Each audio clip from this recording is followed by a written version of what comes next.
Всем добрый день! Сегодня покажу вам интересное помещение.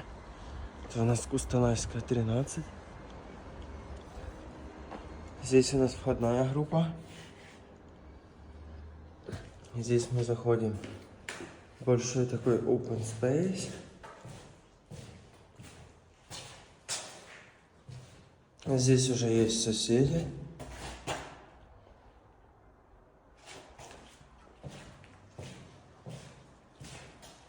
Так, смотрим, здесь туалет.